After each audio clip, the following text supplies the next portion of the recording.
Crisis in the north confronting regional revolts in a kingdom with two oceans. The kingdom with two oceans is on the brink of collapse, crippled by a series of regional revolts that threaten to tear the kingdom apart. The crisis, which has been brewing for years, has reached a boiling point, with various factions vying for power and control. At the heart of the crisis is the kingdom's unique geography, which has created economic and social disparities between the coastal regions and the inland territories. The coastal areas, rich in natural resources and strategically located for trade, have long been the economic backbone of the kingdom. In contrast, the inland regions, often isolated and impoverished, have been left to fend for themselves, feeling neglected and abandoned by the ruling elite. Fueled by these grievances, various regional revolts have erupted across the kingdom, from the seafaring cities of the west coast to the arid deserts of the east.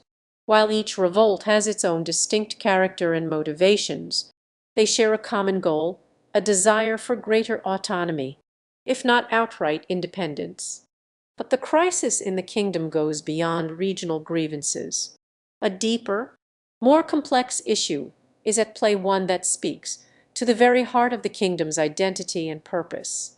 For centuries, the kingdom has been built on a myth of unity and shared destiny, with its people bound together by a shared history, culture, and values. However, as the revolts have shown, this myth is crumbling, revealing a more complex, messy reality. At its core, the crisis in the kingdom is a struggle between competing visions for the future. On one hand, there are those who believe in the kingdom's traditional values of unity and cooperation, who see the revolts as a threat to the very fabric of the nation. On the other hand, there are those who argue that the kingdom's institutions are outdated, that the traditional power structures must be dismantled to create a more just and equitable society. As the kingdom teeters on the edge of collapse, it is clear that only a new, more inclusive approach will suffice. This requires a willingness to listen to and learn from the perspectives of all regions and communities, rather than clinging to outdated power structures and myth. It requires a recognition that the kingdom is not a fixed, monolithic entity, but a dynamic, ever-changing entity that must adapt to the needs and aspirations of its people. In the end, the crisis in the kingdom is not just about regional revolts or economic disparities.